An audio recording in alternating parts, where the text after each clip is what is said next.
안녕하세요. 양용석입니다. 오늘은 12번째 강의 시간이지요. 그리고 또 마지막 강의 시간입니다.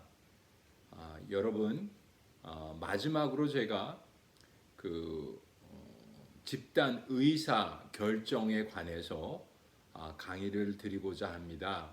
이것은 여러분들이 갖고 있는 책 5장에 있는데요.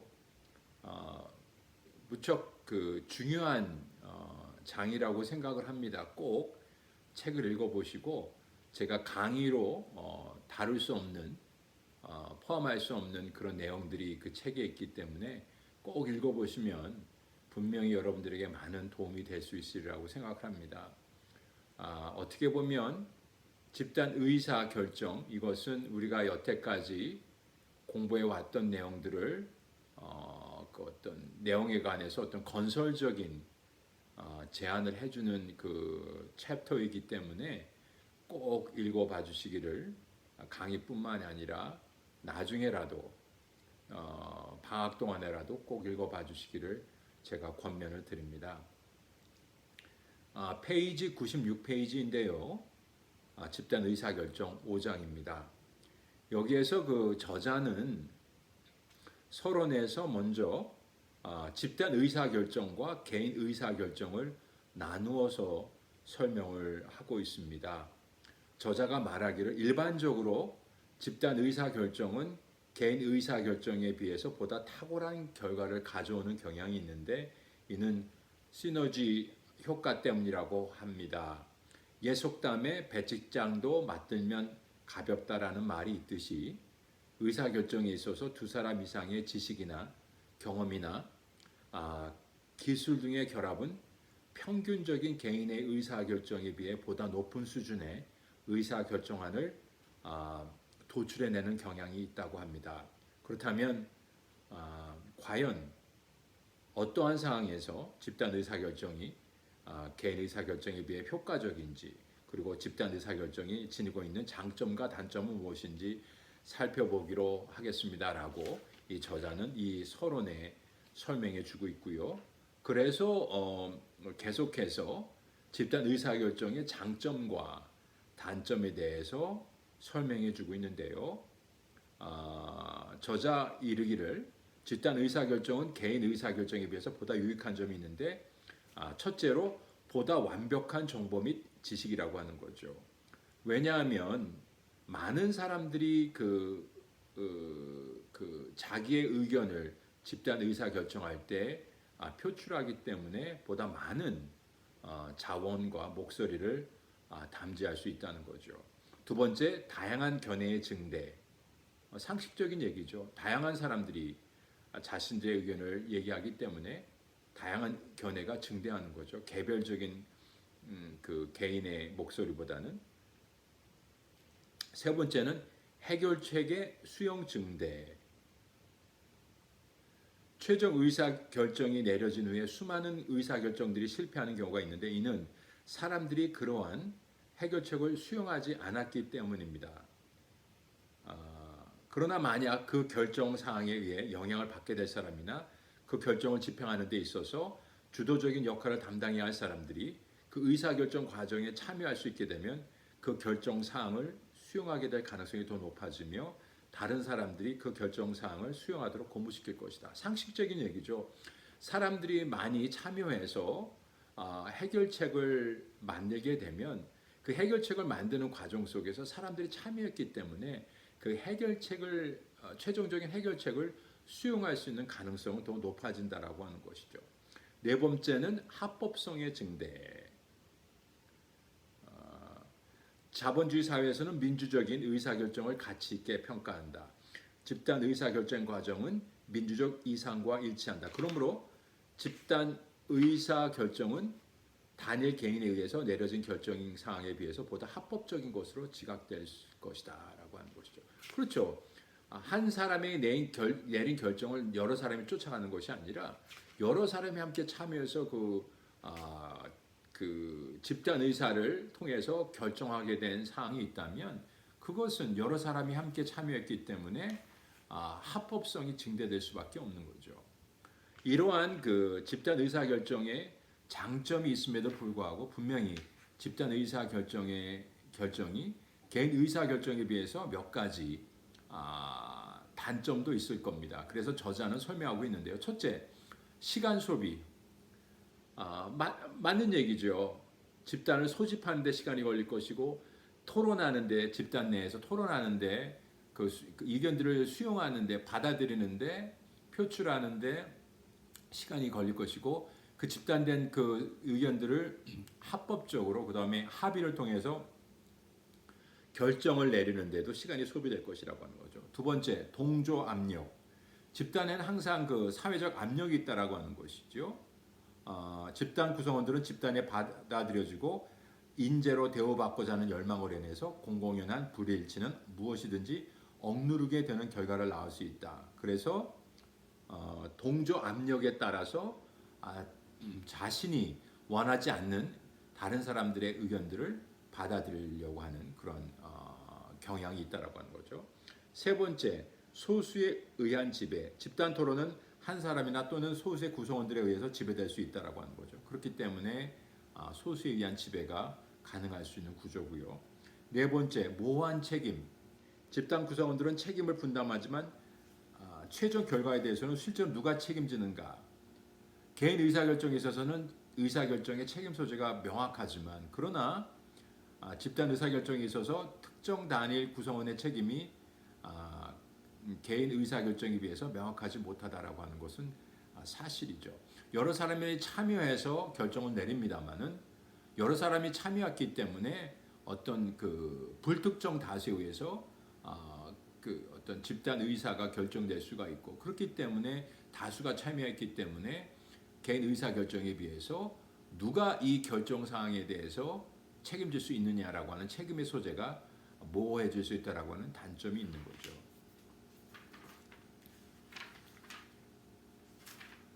그 다음에 저자는 집단 그 사고의 그 뭐라 그럴까요? 그 단점을 설명하고 있는데요. 페이지 105페이지입니다. 제가 전에 지난 시간에 집단 사고에 대해서 그리고 집단 사고의 위험성에 대해서 말씀을 드린 적이 있는데 저자는 이 집단 사고의 위험성을 다시 한번 이 책에서 언급하고 있습니다. 저자가 말하기를 집단이 지나치게 응집되어 있을 경우에 집단 사고가 발생할 가능성이 매우 높다.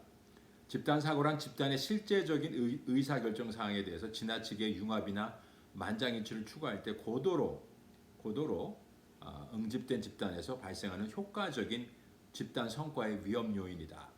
일반적으로 고도로 응집된 집단에서는 구성원들이 집단의 전체적인 합의 사항에서 벗어나는 의견을 의도적으로 회피하는 경향이 있으며 또한 집단은 집단 전체가 공유하는 환상의 회의적인 반응을 나타내거나 집단 구성원 다수가 선호하는 대안에 의문을 제기하는 사람들에게 냉대와 비난 등의 직접적인 압력을 행사하여 다수 의견에 동조하게끔 하는 경향이 있다라고 하면서 페이지 106페이지를 보면 표 1-10이 있는데 여기에 대해서 여기에는 뭐냐면 집단 사고의 증상을 얘기하고 있습니다. 집단 사고의 증상을 제가 한번 쭉 열거해 보겠습니다. 불사신의 환상. 지나치게 집단 구성원들은 자신들을 과신하고 위험 신호를 무시하고 지나치게 낙관적이고 극단적인 위험까지도 감수하는 경향이 있다.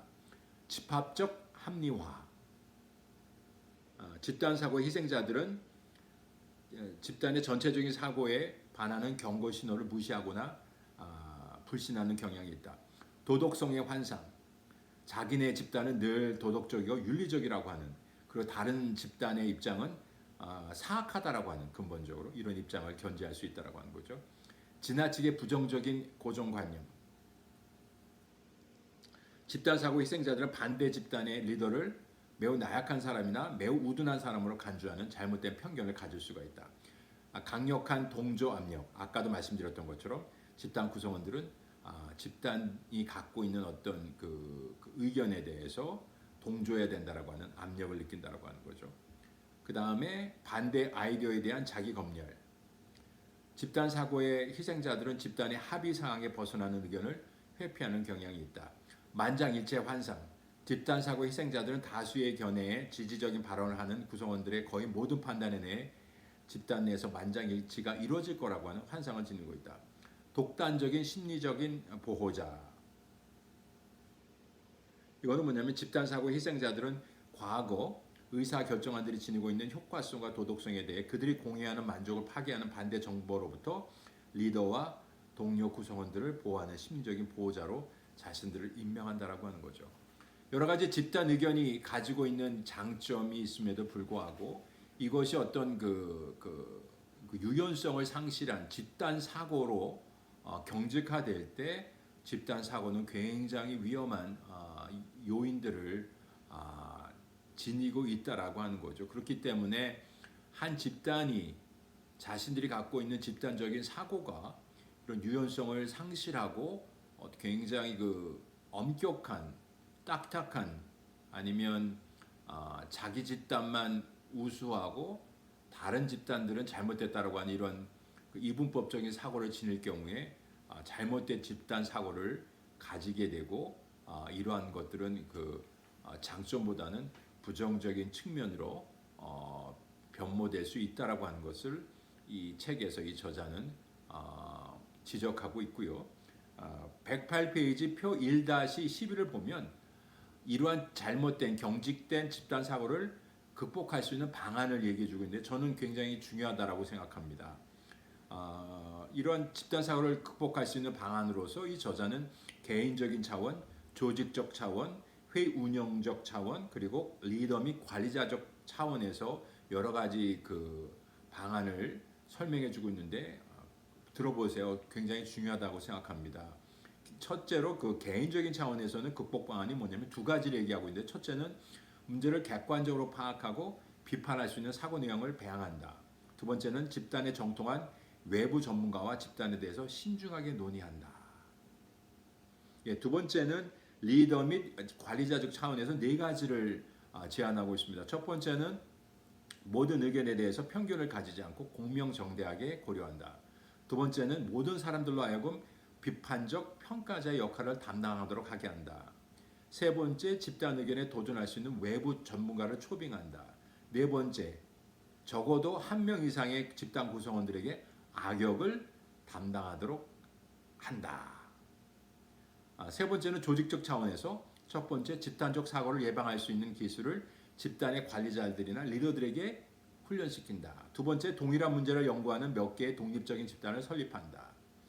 네 번째, 회의 운영적 차원에서는 첫 번째, 집단을 정기적으로 여러 하위 집단으로 재편성하여 문제를 논의한다. 두 번째, 외재적 요인을 연구할 수 있는 시간을 갖는다. 세 번째, 의사결정안을 재검토하는 2차적 회의를 갖는다.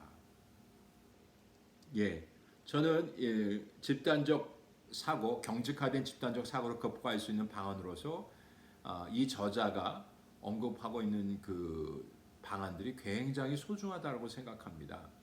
이러한 것들을 통해서 한 집단이 가지고 있는 집단적 사고가 경직화된 잘못된 사고로 변모하지 않게끔 여러 가지 제어 장치를 이러한 방안을 통해서 만들 수가 있는 거죠. 꼭 이것을 기억해 주시기 바랍니다. 그 다음에 저자는 집단 양극화에 대해서 설명해 주고 있는데요. 저자에 의하면 일부 연구 결과에 의하면 집단이 개인에 비해 더욱 위험한 결정을 내리는 경향이 있다라고 지적해 주고 있습니다. 그런가 하면 집단이 개인에 비해 항상 위험한 결정을 내리는 것은 아니며 오히려 더 보수적인 결정을 내리는 경향이 있다는 연구 결과도 있다고 얘기해 주고 있고요.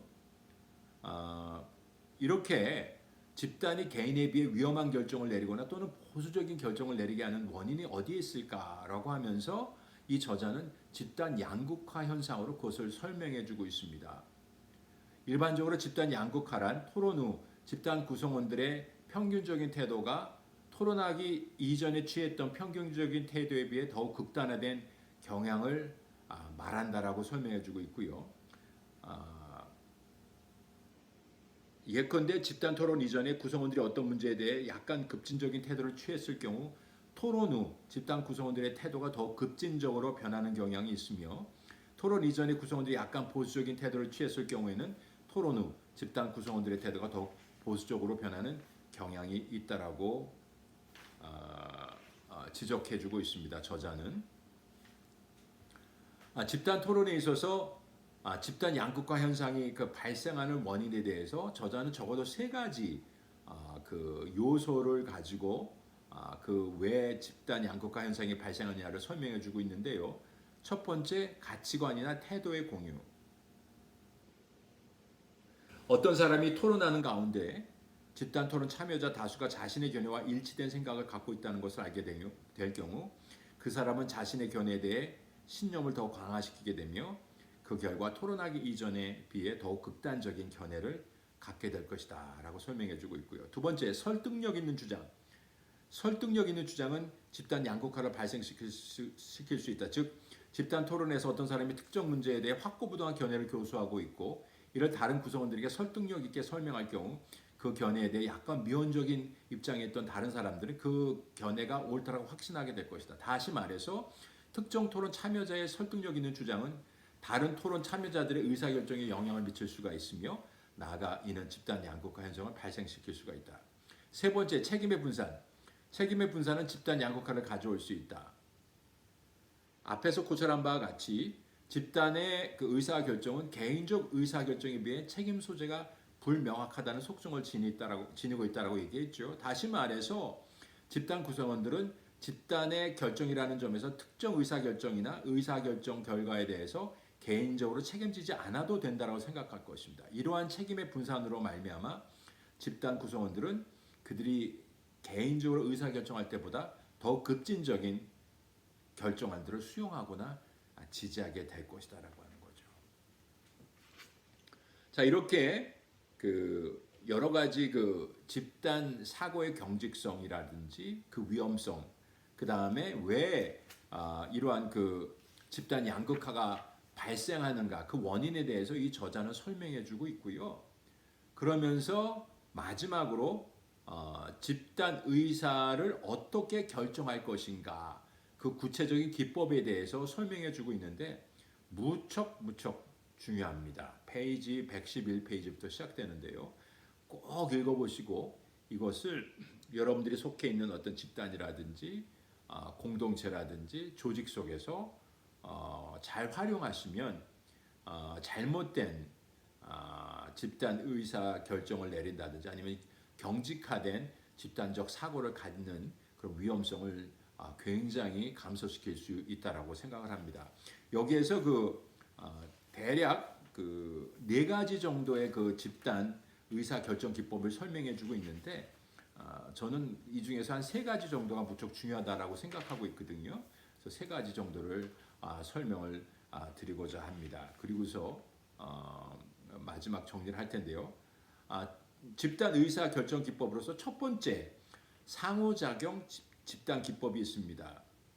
이것은 가장 보편적인 집단 의사 결정인데요. 이것은 대면적 상호작용 집단에서 이루어집니다. 상호작용 집단이란 자유스러운 분위기 속에서 공개적으로 여러 대안들에 대해 토론하고 논쟁하여 최선의 대안에 합의하는 의사결정 집단을 얘기합니다. 다시 말해서 위원회 집단이라든지 일반적인 회의 집단 등 같이 다양한 사회적 배경을 지닌 사람들로 구성된 대면적 토론 집단에서 특정 쟁점 사안에 대해 최선의 의사결정안을 도출하기 위해 사용하는 전통적인 의사결정 기법을 말하는데요. 상호작용 집단 기법은 여러 집단 의사결정 기법들 가운데 가장 구조화되지 않은 기법으로 토론에 참여하는 사람들이 집단 의사결정이나 타인들과의 상호작용에 있어서 상당한 경험과 지식을 소유하고 있을 때 적절하게 사용될 수 있는 기법입니다. 그러나 집단 토론에 참여하는 사람들이 이러한 경험을 지니고 있지 않을 경우에는 상호작용 집단의 비구조성으로 인해서 의사결정 사항에 있어서 다음과 같은 중요한 문제점이 발생할 수 있는데 두 가지를 언급하고 있습니다. 저자는 첫째는 아이디어 독점. 집단 구성원들은 자신들의 아이디어나 경험을 집단 내의 다른 구성원들과 함께 공유하는 것을 그리 달갑게 생각하지 않으며 특히 자신들의 아이디어나 경험이 대다수 집단 구성원들의 아이디어나 경험과 상충될 때 그러하다. 두 번째, 토론 지배. 집단 토론이 한 명의 구성원이나 또는 하나의 견해에 의해서 지배될 수 있다라고 하는 단점이 있다라고 합니다. 따라서 이상의 문제점들이 발생할 경우에는 의사 결정 과정을 보다 구조화시키는 것이 바람직하다라고 저자는 제안하고 있고요. 그러면서 이제 두 번째 집단 의사 결정 기법에 대해서 설명하고 있는데 그것이 뭐냐면 브레인스토밍 기법이라고 합니다. 많이 들어보셨을 텐데요. 브레인스토밍이라고 하는 것은 뭐냐면 그 말 그대로는 머리를 사용해서 뇌를 사용해서 뇌에서 발생하는 여러 가지의 그 아이디어를 생각들을 막 쏟아낸다. 그런 얘기죠. 이것은 뭐냐면 무비판적 토론을 통하여 아이디어 창출을 공모함으로써 창의성을 증진시키는 기법이라고 합니다. 여러 가지 기법들이 있겠는데요. 규칙들이 있겠는데요. 브레인스토밍 기법에는 첫 번째는 표현입니다. 설령 이상하고 다듬어지지 않고 또는 상상에 지나지 않을지라도 마음속에서 떠오르는 생각은 무엇이든지 표현하라. 자유스러운 분위기가 조장돼서 제약받지 않는다. 두 번째, 비평가. 이거는 뭐냐면 무평가라고 말을 바꿀 수 있겠는데요. 아이디어를 개진하는 동안에는 어떠한 평가도 하지 않고 받지 않는다라고 하는 거죠. 모든 아이디어는 가치 있는 것으로 취급되고 타인의 견해에 대한 비판은 허용되지 않는다라고 하는 것이고요. 세 번째는 아이디어 양. 아이디어가 많으면 많을수록 좋다라고 하는 것이죠. 아이디어가 많을수록 탁월한 해결책을 구할 수 있는 가능성이 높기 때문에 많은 아이디어가 요구된다. 네 번째, 구축. 다른 사람들의 아이디어를 수정하거나 확대하는 것을 권장한다. 브레인스토밍은 집단에서 실시되며 따라서 참가자들은 서로로부터 아이디어를 도출해낼 수 있다라고 한다라고 하는 거죠. 자, 브레인스토밍 기법을 운영하는 기본적인 절차는 여러 가지가 있겠지만 일반적으로 널리 행해지고 있는 브레인스토밍 운영 절차는 다음과 같습니다. 1단계, 모든 집단원 구성원들이 잘 볼 수 있는 칠판이나 플립 차트에 문제를 명확하게 제시한다. 2단계, 지도자가 브레인스토밍 기법 운영 과정에서 집단 구성원들이 준수해야 할 규칙을 설명한다. 세 번째 단계, 아이디어를 제시하고자 하는 집단 구성원들은 거수하여 한 번에 한 가지씩만 제시한다. 만약 상호 의견 제시가 균등하지 못할 때에는 돌아가면서 질문을 받는 절차를 밟는다. 네 번째 단계, 제시된 모든 아이디어들은 칠판이나 플립 차트에 기록하고 필요에 따라서는 보다 새로운 아이디어를 도출하기 위해 문제를 다시 읽어주거나 처음 제시한 문제를 다시 설명해준다. 다섯 번째 단계, 회의 후반부에는 도출된 아이디어들을 정리하고 평가하도록 권유한다. 자, 이러한 브레인스토밍 기법에는 장점이 있겠고 또 단점이 있겠죠. 장점으로서 첫째는 자유로운 의견 개진이라고 할 수 있습니다. 어떤 압력이 없이, 어떤 집단 압력 없이 자유스러운 분위기 속에서 참석자들은 자발적으로 자신의 의견을 개진할 수 있고요. 두 번째, 아이디어 독점 배제.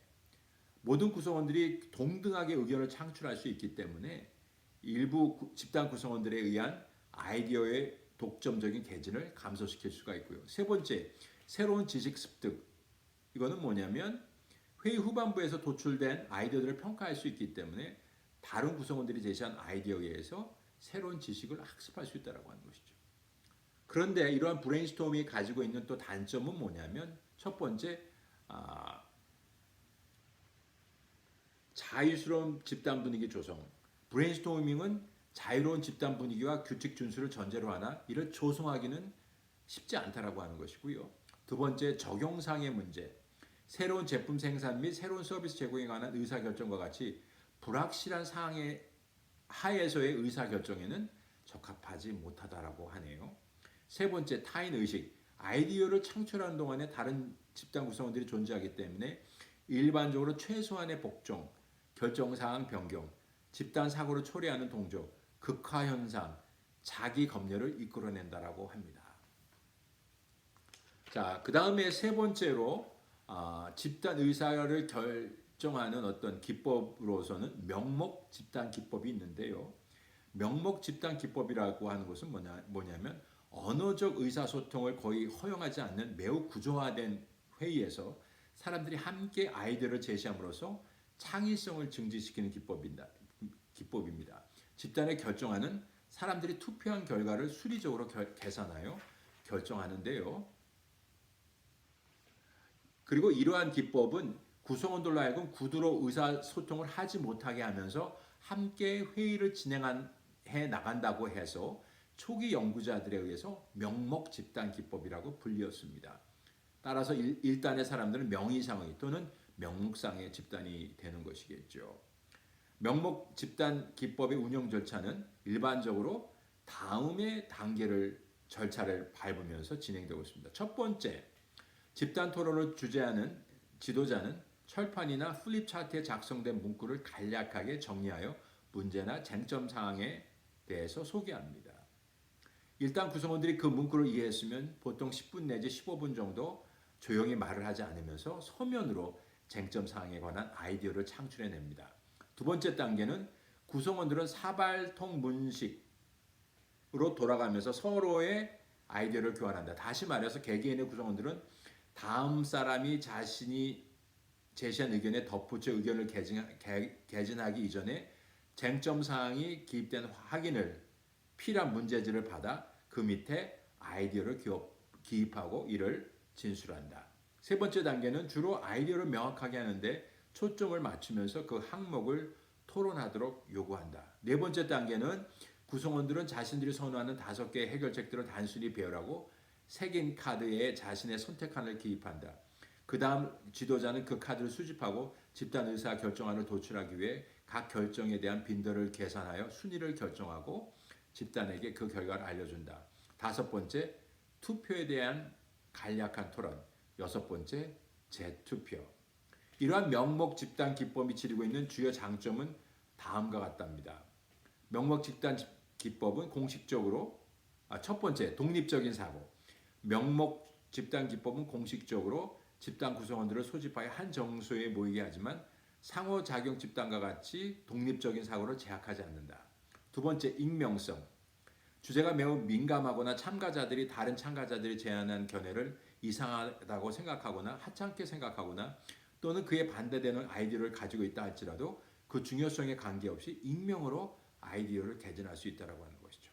그러나 이런 명목 집단 기법이 지니고 있는 단점도 있는데요. 그게 뭐냐면 첫 번째는 아이디어의 중복성. 수많은 동일한 아이디어들이 동시에 개진될 수가 있고요. 두 번째, 준비물 구비. 명목 집단 기법을 운영하기 위해서는 준비물이 필요하겠죠. 칠판이라든지 플립 차트라든지 확인을 필요한 문제지, 색인 카드 등등. 세 번째, 주제의 범위. 명목 집단 기법은 전형적으로 단 하나의 주제에만 초점을 맞춘다라고 하는 것이죠. 네 번째, 규칙 준수. 집단 구성원들은 고도로 구조화된 명목 집단 기법의 형식을 따라하므로 종종 불편함을 느낄 수 있다라고 하는 겁니다.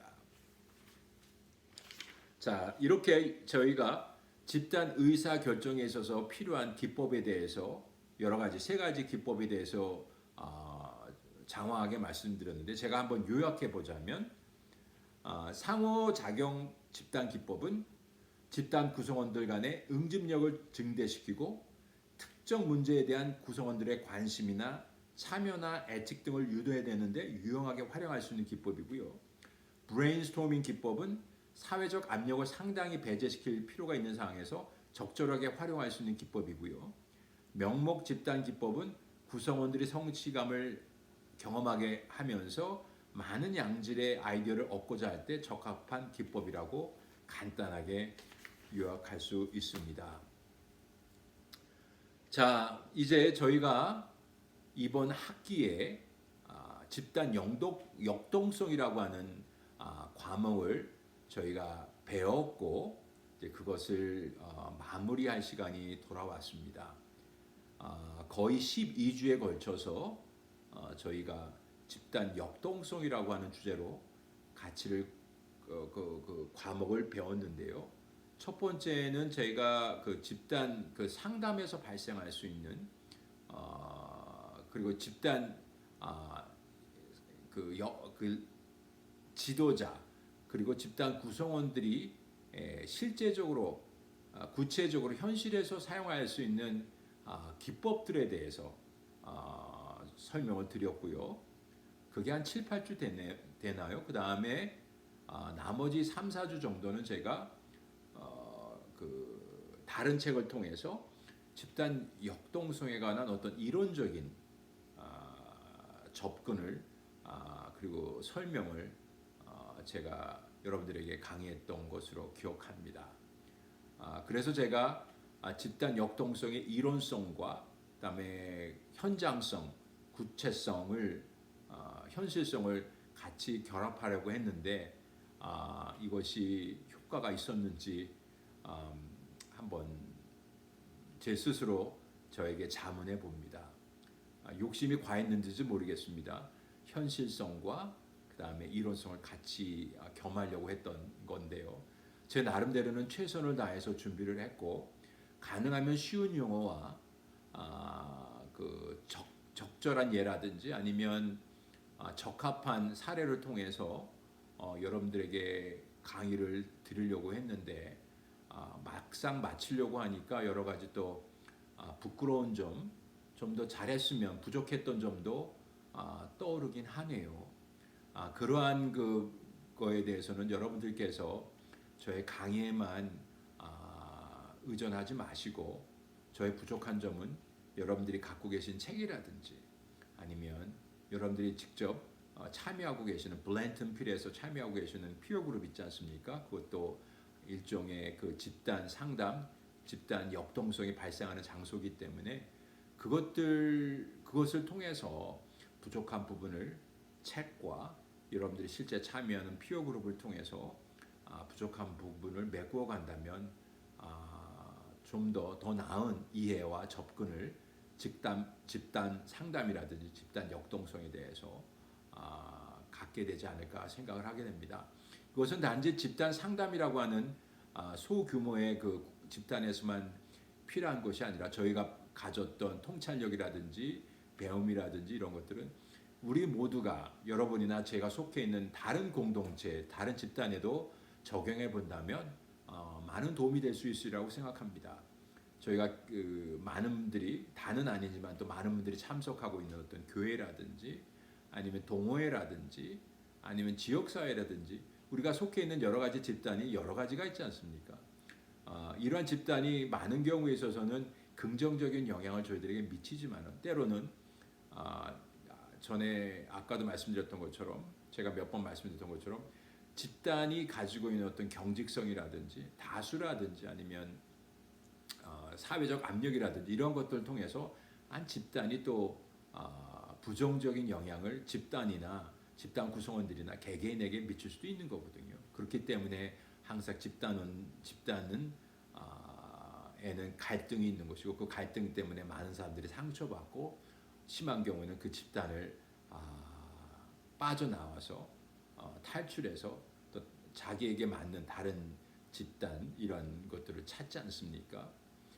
미국 내에서 많은 한인교회가 있지만 많은 한인교회들이 많은 갈등과 그 분열을 겪는 이유가 바로 저희가 배웠던 이런 집단 사고라든지 집단의 그 부정적인 역동성이라든지 어떤 집단에 존재하는 그 사회적 압력이라든지 이러한 것들 때문에 발생하는 경우가 많지 않습니까? 그렇기 때문에 이런 집단 역동성은 저희가 한 학기 배웠다고 해서 끝나는 것이 아니라 저희가 이 배움을 근거로 해서 이론적인 배움이라든지 아니면